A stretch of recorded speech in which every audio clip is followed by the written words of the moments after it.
अगर आपने अभी तक हमारा चैनल सब्सक्राइब नहीं किया तो अभी सब्सक्राइब करें। और उतारा किसने, ले कौन आया अल्लाह के पास से?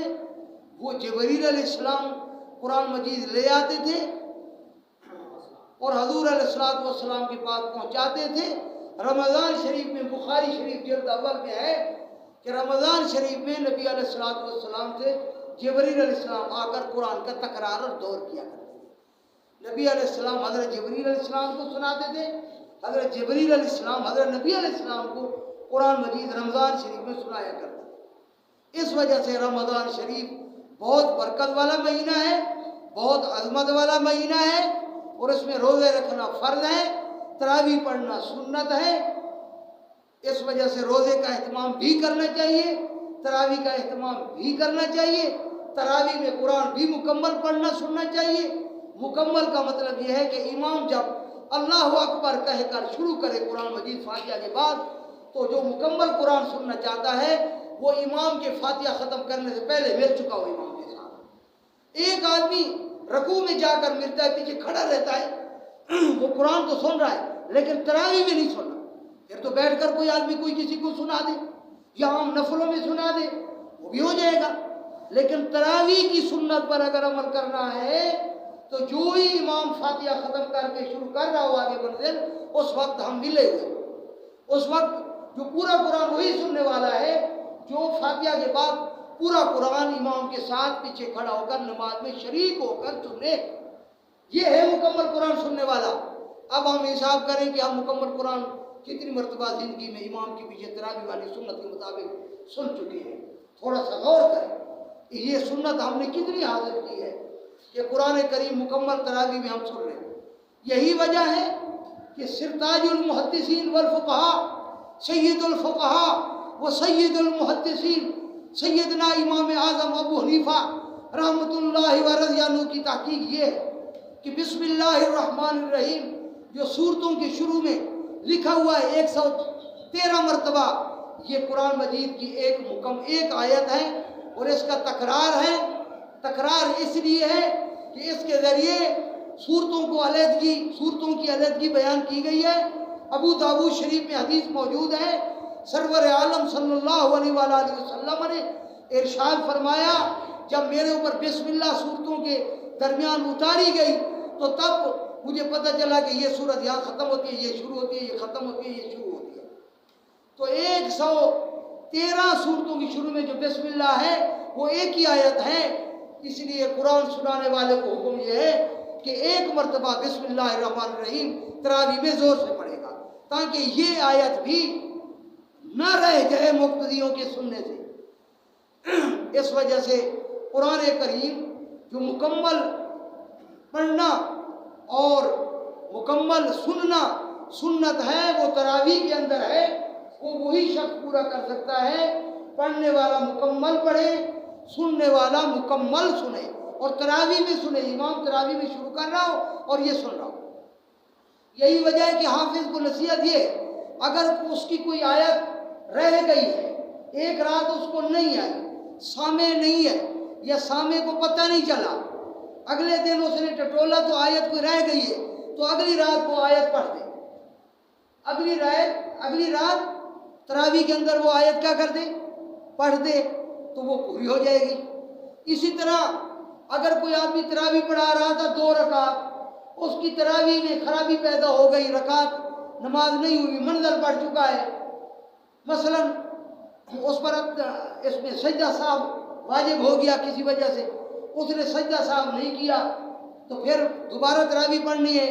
अब जब दोबारा पढ़नी है तो मंजिल भी दोबारा पढ़नी पड़ेगी। वो मंजिल भी नहीं हुई, तरावी नहीं तो मंजिल भी नहीं, क्योंकि मंजिल तरावी के अंदर सुनानी है, तरावी की नमाज होगी तो मंजिल होगी। इस वजह से इन मसाइल का कारी को पता होना चाहिए।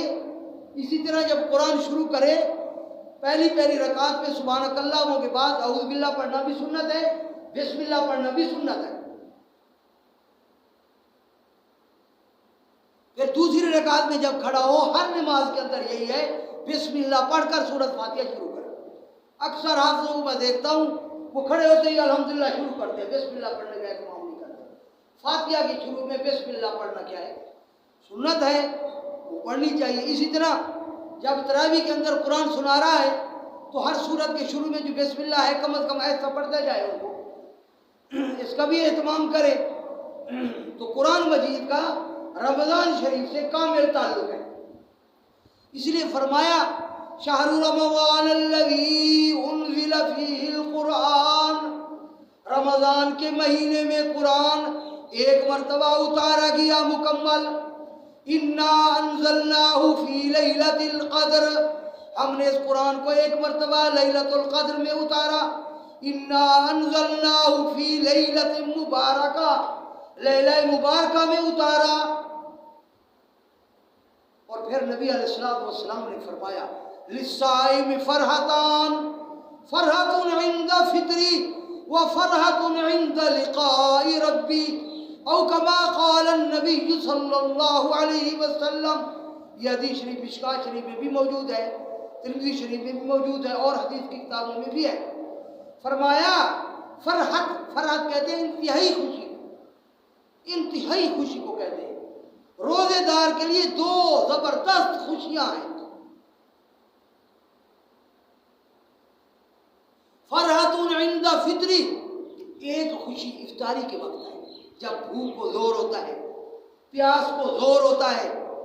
आदि 14 घंटे का रोजा, 15 घंटे का रोजा आदमी रखता है तो ज़ाहिर है जिस आदमी को खूब प्यास लगी हुई हो, खूब भूख लगी हुई हो, तो उसको सबसे महबूब है उस वक्त क्या है, पानी मिल जाए, खाना मिल जाए तो खुशी होती है तभी तौर पर। यही वजह है सर्दियों के रोजे भी हमने रखे हैं, जोरदार सर्दियों के रोजे भी भूखता आ चुके हैं, मज़ा नहीं होता उसमें, रोजे का पता नहीं चलता। मगरिब के वक्त कोई दिली तौर पर ऐसा नहीं होता कि दिल में जोरदार खुशी हो इस लिहाज से। लेकिन जब गर्मी का रोज़ा होता है 16 घंटे का, फिर शरबत चलता है उसमें, हाँ जी, फिर मज़ा आता है कि रोज़ा है, रोज़ा रखा गया है। ये क्या रोज़े हुए, रोज़े के दिनों में सर्दियों में अपना ठंडे इलाकों में कोई भाग जाए मैं वहाँ जाकर रोज़ा रखूँगा।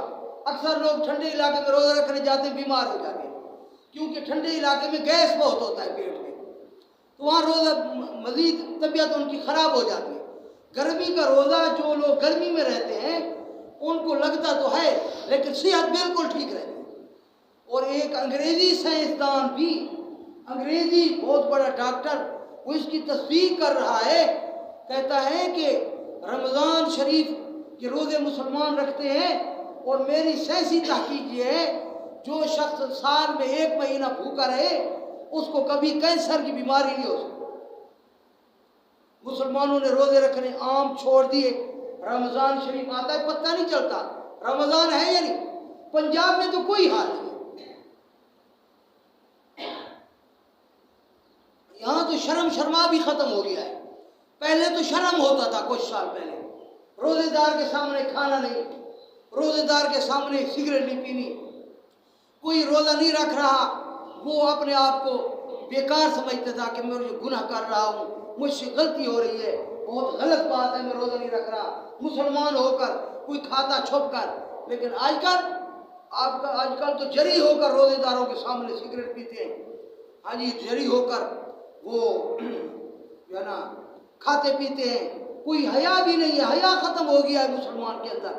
क्योंकि पहले माशरा था फासिक, अब हो गया है फाजिर।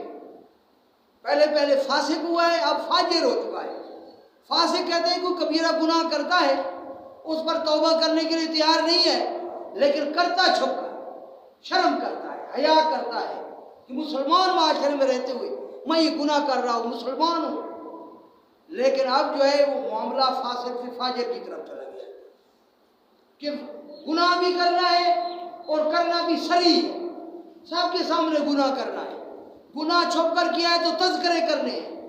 मुस्लिम शरीफ में आया जिल्द सानी में कि मुबारक है उन लोगों के लिए, खुशखबरी है उन लोगों के लिए जो लोग गुनाह अपने छुपाते हैं, गुनाह हो गए हैं तो वो तौबा करते हैं और किसी को बताते नहीं हैं, इनके लिए खुशखबरी है। क्या खुशखबरी? आगे हदीस नकल की। सरवर आलम सल्लल्लाहु अलैहि वसल्लम ने इरशाद फरमाया कि क़यामत वाले दिन अल्लाह ताला ऐलान करेगा कि वो लोग जो हैं जिनसे गुनाह हो गया, कबीरा गुनाह हो गया, लेकिन उन्होंने छुपाए रखा, तौबा की, किसी को बताया नहीं, मैं आज उनकी बख्शिश करता